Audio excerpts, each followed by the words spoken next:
Assalamualaikum. Kembali lagi di channel saya. Sebelumnya, yang belum subscribe, tolong subscribe dan aktifkan tanda loncengnya supaya kamu tidak ketinggalan cerita-cerita menarik dari saya.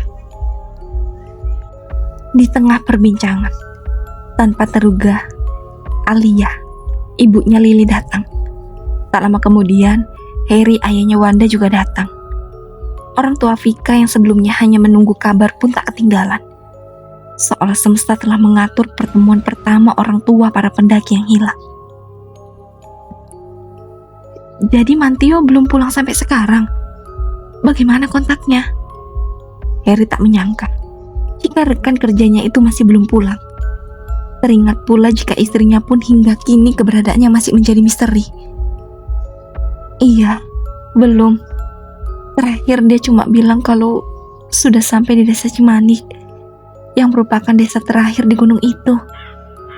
Sahut Alia lesu. Sekalipun pria itu banyak menorehkan kecewa, tetap saja darah yang mengalir di tubuh anak-anaknya berasal dari Mantio. Herlina, istriku, pun sampai sekarang gak ada kabar. Waktu itu kami bertengkar hebat. Besoknya aku pulang kerja, dia gak ada dan belum pulang sama sekali. Sontak kabar itu membuat yang lain tertegun. Pikiran mereka seolah diarahkan pada sebuah kata petaka. Maaf om, tante, kalau saya ikut menyahut. Dulu saya pernah mendengar jika orang yang melanggar di Gunung Halimunan dan terkena hukuman, keluarganya pun ikut terbawa-bawa. Saya khawatir jika musibah yang dihadapi keluarga kita adalah imbas dari pendakian mereka. Walaupun kita nggak tahu seperti apa sebenarnya di sana.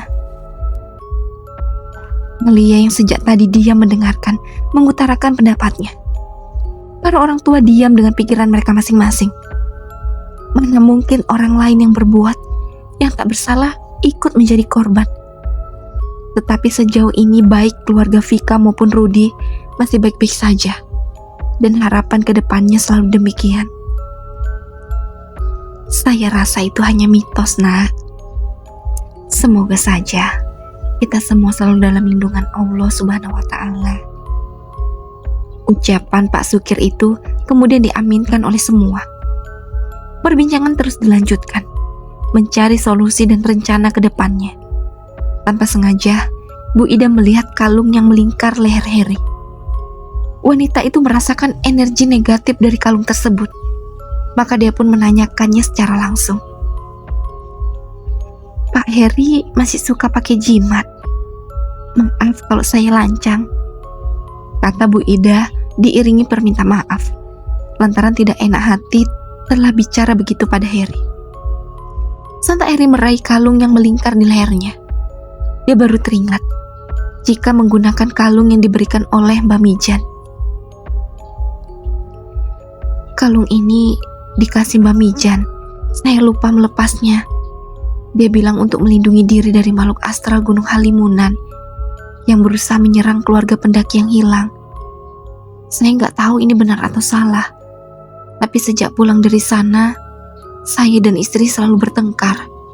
Bahkan di hari yang sama dengan kepergian Mantio, istri saya juga menghilang. Harry menjelaskan panjang lebar asal-usul kalung yang dipakainya. Sebelumnya sering bertengkar, tanya Pak Sukir hati-hati. Iya, sering. Tapi yang kemarin adalah puncaknya. Entah kemana saya harus mencari istri saya. Gak mungkin kalau dia ke Gunung Halimunan sendirian. Sebab gak ada laporan apa-apa dari pihak tim SAR. Sautnya lesu. Sebaiknya lepas saja kalung itu, Pak. Gak ada manfaat apa-apa buat kita. Percayakan saja sama Allah yang akan selalu menjaga. Tersenyum kecil Harry mendengar nasihat yang diutarakan oleh Pak Sukir.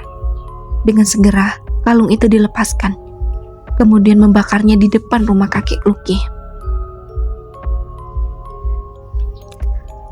Entah kenapa Herlina begitu percaya dengan lelaki tua itu. Kami kesana pun atas kemauan Herlina. Rencananya kami akan melakukan ritual di kaki gunung untuk mengarahkan Wanda agar bisa pulang dengan selamat. Tapi saya batalkan. Lalu Herlina menghilang. Apa mungkin mereka pergi sendiri tanpa Pak Heri? Alia ikut menduga.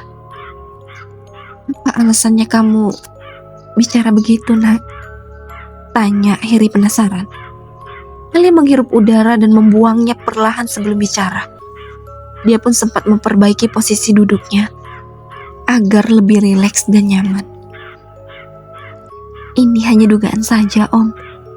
Tapi menurut Alia, hilangnya Tante Herlina bisa saja ada hubungannya dengan Mbak Mijan itu. Bisa jadi kan mereka pergi tanpa pamit pada Om. Lalu di sana mengambil jalur sepi yang gak banyak orang tahu. Namanya juga mau ritual. Mesti pilih tempat yang sepi, Om. Ucapan Alia saat berkunjung ke rumah kakeknya terus terngiang di pikiran Heri. Sepanjang perjalanan hingga saat merebahkan diri, rehat dari segala aktivitas, tetap saja perkataan dari anak remaja itu mengisi ruang memorinya. Ada apa dengan Herlina di belakangku? Gumamnya, dengan tatapan terfokus pada langit-langit kamar bernuansa langit biru yang cerah dengan aksen gumpalan awan. Tema yang secara tidak langsung berdampak pada psikologis agar lebih tenang dan bahagia.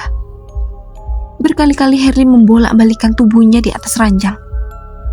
Sudah lewat tengah malam, matanya masih enggan terpejam. Ketika baru saja bisa menutup mata, di salah satu sudut kamarnya, terlihat bayangan seseorang tengah berdiri. Wajahnya pucat pasi, mengenakan pakaian dimiliki Herlina. Buru-buru Herli bangkit dengan nafas terengah-engah. Keringat dingin membanjiri seluruh tubuhnya yang terasa panas jika disentuh. Segera dilihat sudut kamar tempat dirinya melihat sosok wanita berwajah pucat tadi. Namun tidak ada siapapun di sana. Ada apa denganmu, Herlina? Kamu di mana sekarang? Maaf, kemarin aku sudah begitu marah padamu, ujarnya lirih sambil menutup wajah dengan kedua tangannya. Heri merasa rumah begitu sepi tanpa ada istri dan anaknya. Biasanya malam begini, mereka baru saja masuk ke kamar usai saling mengisi waktu di depan televisi. Atau terkadang bermain domino, catur, atau apa saja, asalkan bisa mengusir rasa bosan. Pulanglah, Lina. Pulanglah, Nda. Berselang 1 detik usai mengatakan itu, bulu kuduk Heri meremang. Terdengar suara tangis yang begitu menyayat hati dari luar kamarnya. Menyadari hanya seorang diri di rumah, Heri segera menutup seluruh tubuhnya menggunakan selimut tebal hingga pagi hari. Lelaki itu masih tidak menyadari jika itu adalah tangis dari arwah Herlina yang tidak tenang lantaran tidak dimakamkan dengan seharusnya. Atas undangan dari Pak Sukir, sesi perukiahan pada Rudi pun dimulai.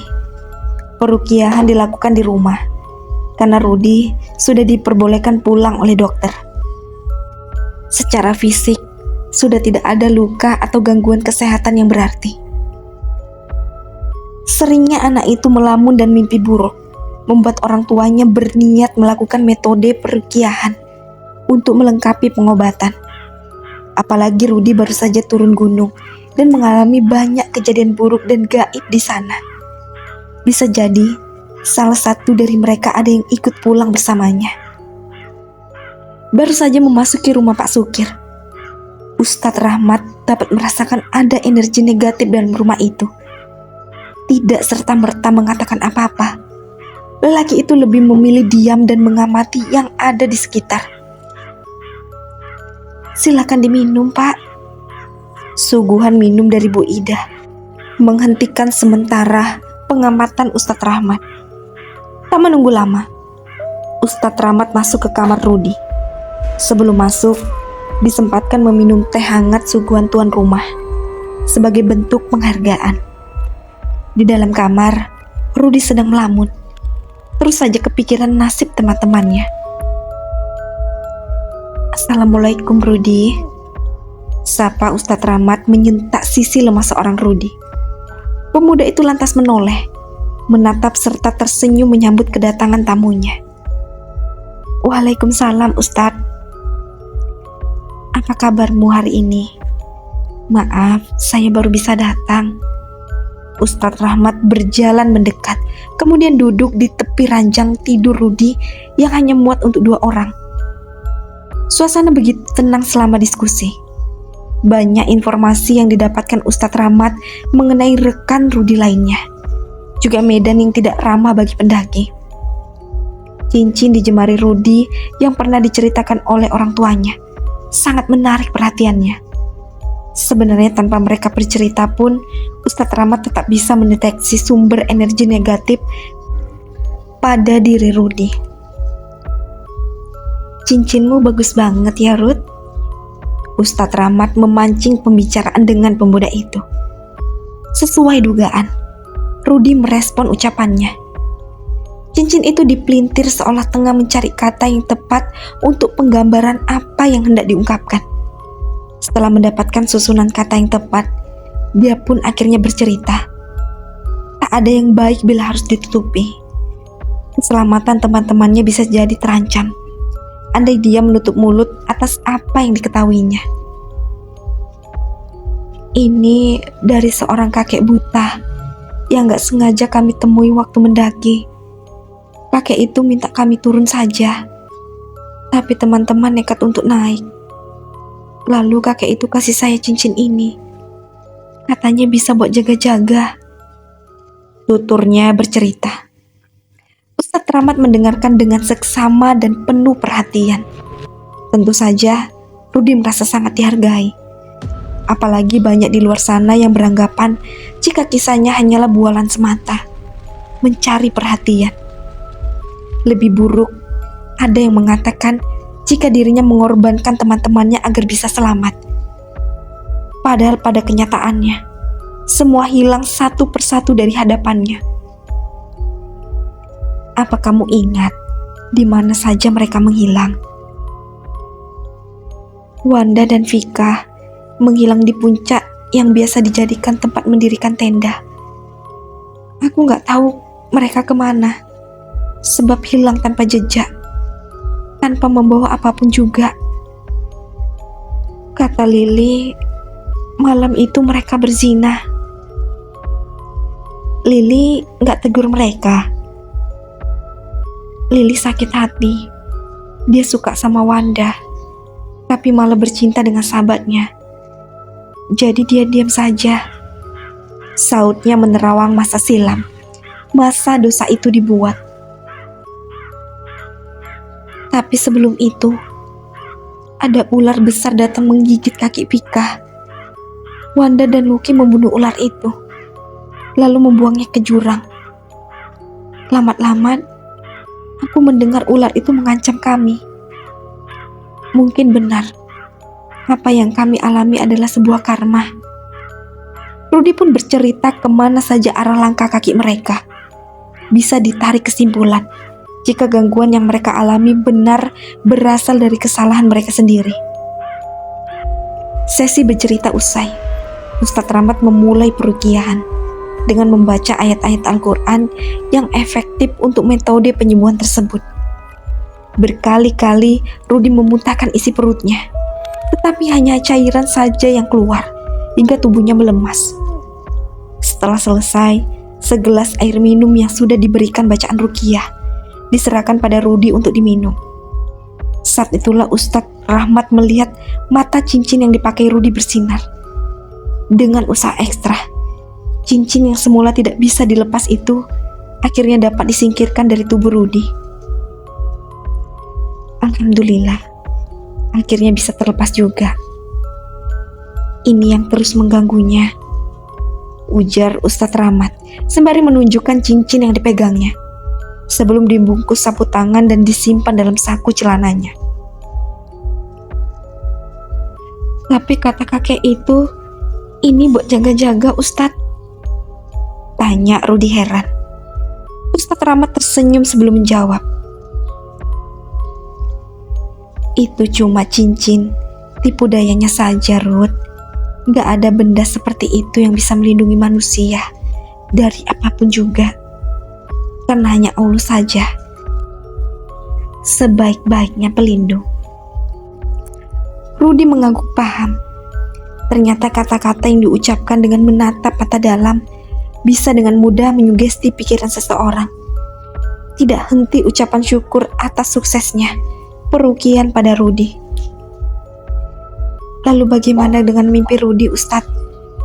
Apa itu cuma bunga tidur? Atau memang sebuah petunjuk?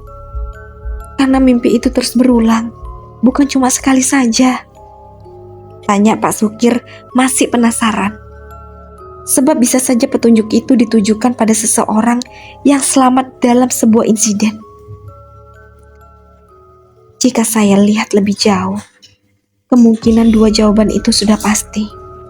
Tetapi lebih baik kita mencari mereka sesuai dengan kali terakhir mereka berpisah. Ustadz Rahmat tidak ingin mereka berlalu mempercayai mimpi. Jin bisa dengan mudah berlari lupa dalam mimpi, seolah memberikan petunjuk, padahal tengah berusaha menjerumuskan lebih jauh lagi. Setelah terjerumus, mereka akan bersorak atas kemenangan yang telah dicapai. Sesuai perkataan Paman Luki, sebuah tim dikerahkan untuk melakukan pencarian di area Gunung Halimunan. Tim kedua yang berada di bawah naungan pribadi ini terdiri dari 6 orang berpengalaman dalam bidang pendakian dan pencarian korban hilang, baik itu karena tindakan kriminal maupun bencana alam. Mereka biasa dipanggil detektif swasta. Sebagai petunjuk jalan, tim itu mengajak serta Agus, pimpinan tim pencarian sebelumnya. Hal ini dikarenakan dia lebih memahami jalur yang ada di gunung tersebut untuk berjaga-jaga. Agus membawa serta Catur, Ujang, dan Adan, hingga keseluruhan berjumlah 10 orang. Sebelum berangkat, mereka ke rumah Ki Basri terlebih dahulu. Biar bagaimanapun, lelaki itu adalah kuncen Gunung Halimunan. Jadi harus atas izin dirinya ketika akan memasuki kawasan tersebut. Ki, waktu itu Aki bilang akan ada satu selamat. Jadi kami disuruh hanya membawa 4 kantong jenazah saja. Tapi pada akhirnya hanya untuk jasad Thomas pendaki yang hilang setahun lalu, dan 3 buah tas milik Thomas dan 2 pendaki yang baru saja menghilang. Lalu bagaimana untuk pencarian kedua ini? Apa kami harus bawa kantong jenazah lagi? Agus sengaja memancing jawaban apa yang akan diberikan oleh Ki Basri. Dia juga menyembunyikan fakta jika Rudi sudah ditemukan dalam keadaan selamat. Mungkin saja paranormal itu belum tahu dari informasi masyarakat, atau sebagai orang identik dengan ilmu klinik, bisa saja sudah dibisik oleh makhluk peliharaannya. Bagi ditembak dari jarak dekat, jantung Ki Basri terasa nyeri dengan ucapan Agus. Wajahnya memerah, menahan emosi dan malu. Namun demi menjaga wibawanya, dia berusaha memasang wajah tenangnya. Tetap bawa saja 4 kantong jenazah itu. Saya rasa pencarian kali ini akan membuahkan hasil. Namun saya harus ikut serta, sebab harus ada ritual khusus agar bisa menemukan keberadaan mereka. Ujar lelaki yang selalu mengenakan baju pangsi dan ikat kepala dari kain hitam itu. Kalau begitu, kenapa pencarian pertama Ki Basri tidak ikut serta saja, supaya korban lebih mudah ditemukan? Kali ini Catur yang bersuara, menyaksikan kesaktian Ki Basri. Semakin terdesak oleh pertanyaan yang dilontarkan Agus dan Catur, Ki Basri merasa posisinya terancam. Bisa jadi nantinya dia tidak akan dipercaya lagi sebagai seorang yang sakti mandraguna dan berpengaruh di daerah tersebut. Ki Basri tetap berusaha mengendalikan emosinya. Jangan sampai terpancing dan orang akan mengetahui sisi gelapnya. Orang hanya boleh melihat dirinya berwibawa dan penuh aura kebajikan. Anggota tim swasta yang disewa oleh keluarga Luki melihat gelagat kurang baik yang ditampilkan oleh Ki Basri. Mereka yakin ada sesuatu yang disembunyikan lelaki tua itu. Apalagi tim Agus seolah mengetahui sesuatu pada diri Ki Basri. Sebagai seorang detektif, mereka bisa mencium sesuatu, meski baunya hanya sekali lewat saja. Tidak ada dari ke-6 anggota detektif swasta itu yang bicara. Mereka terbiasa bekerja dalam diam. Banyak bicara hanya akan menghabiskan banyak tenaga. Besok kita berangkat. Sekarang saya harus menyiapkan segala keperluan yang akan kita bawa besok, ujar Ki Basri. Kenapa tidak sekarang saja, Ki? Saya rasa sekarang atau besok sama saja. Catur mendesak Ki Basri. Entah mengapa instingnya mengatakan ada keterlibatan Ki Basri dalam musibah menghilangnya para pendaki muda itu.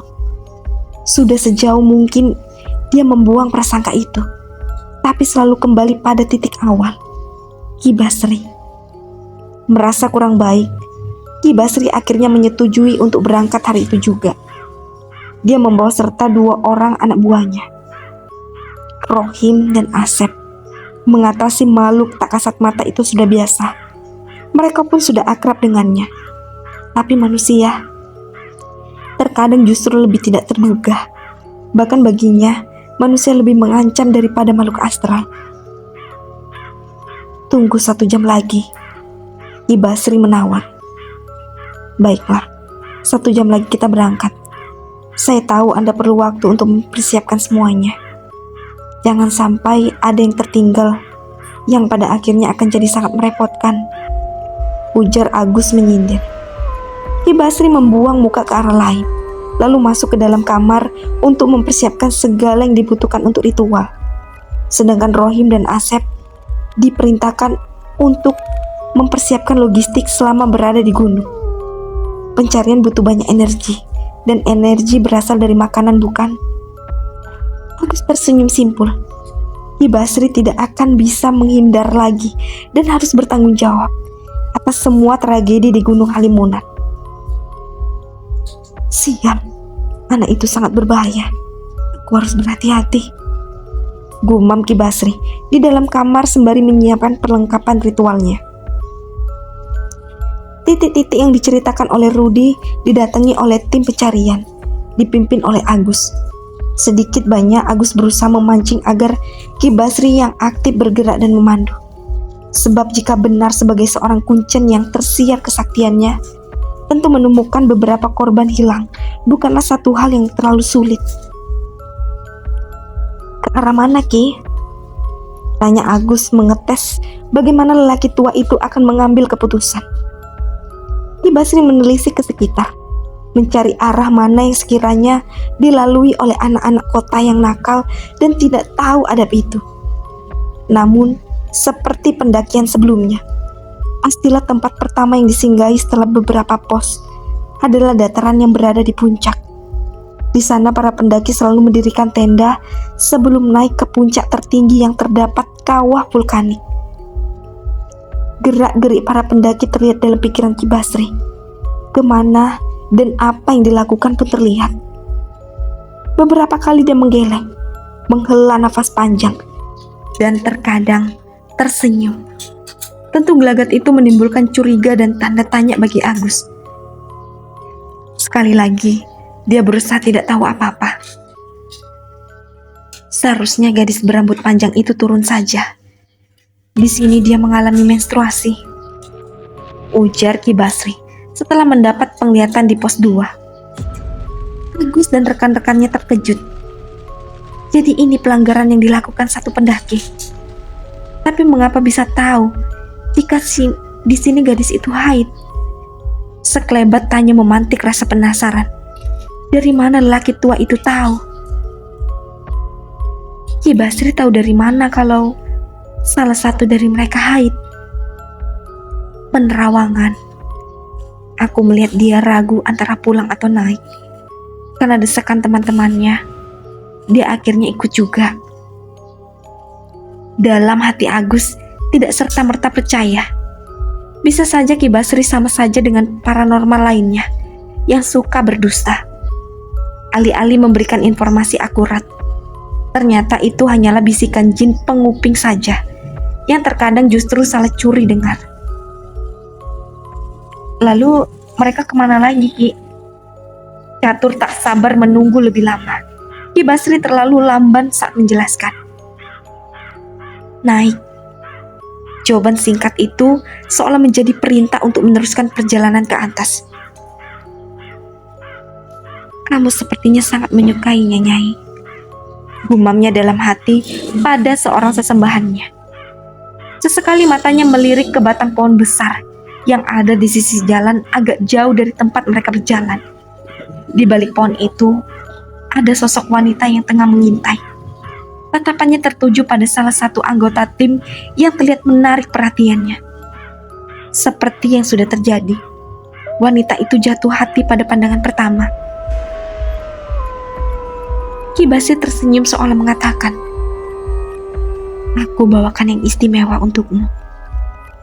Insting Agus mengatakan jika mereka sedang dalam pengintaian makhluk tak kasat mata. Desau angin terasa berbeda saat menyentuh kulitnya. Seakan membawa serta pergi rasa damai dalam dada. Was-was seketika naik ke level awas. Agus yakin bukan ini jalur yang seharusnya mereka lewati. Sebab saat itu mereka belok kanan bukan kiri. Tak ingin terberdaya, Agus bertanya, kita kok lewatnya sini? Saya dan teman-teman lewat jalur kanan." Ki Basri menoleh. Dalam hati, dia mengakui tingkat kewaspadaan Agus. Tetapi bukan tanpa alasan dia mengarah ke kiri. Sebenarnya sulit menjelaskan, tapi sebisa mungkin mengatakan dengan bahasa yang lebih mudah dimengerti. Kita ambil jalur lain yang lebih cepat. Lewat situ kan buat mereka yang ingin menikmati pemandangan alam. Tapi kita seharusnya mengikuti jalur yang dipakai oleh mereka. Kalau mereka tersesatnya di jalur itu bagaimana bisa ketemu, Ki? Agus mendebat pendapat Ki Basri. Aneh sekali, lelaki tua yang katanya sakti mandraguna itu.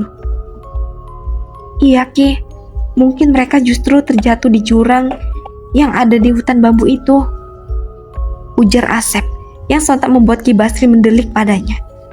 Bisa-bisanya anak buahnya yang satu itu justru ikut memojokkan dirinya. Pura-pura mencari petunjuk demi menutupi rasa malu. Ki Basri duduk di atas sebuah batu dengan kedua telapak tangan disatukan di depan dada. Tim Agus bukannya terkesan, malah menggelengkan kepalanya. Heran dengan kepercayaan Ki Basri yang lebih mengandalkan petunjuk jin daripada petunjuk yang jelas nyata. Keluarga Rudi semakin berusaha mendekatkan diri pada Tuhan. Maka bisa saja mereka juga dalam bahaya. Walaupun yang dilanggar Rudi hanya perihal waktu mendaki di masa terlarang, tetap saja menjadi kepikiran. Selain itu, Ustadz Rahmat juga menyarankan demikian. Biasanya entitas astral akan kembali merasuk jika seseorang tidak dekat dengan Tuhannya. Setiap waktu mereka disarankan untuk tidak putus air wudhu. Setiap pagi dan petang melakukan ruqyah mandiri. Cara yang mereka lakukan cukup sederhana, hanya dengan membaca 3 surat terakhir Al-Quran. Lalu ditiupkan di telapak tangan, kemudian diusapkan ke seluruh tubuh. Apa kamu masih mimpi buruk, Ruth?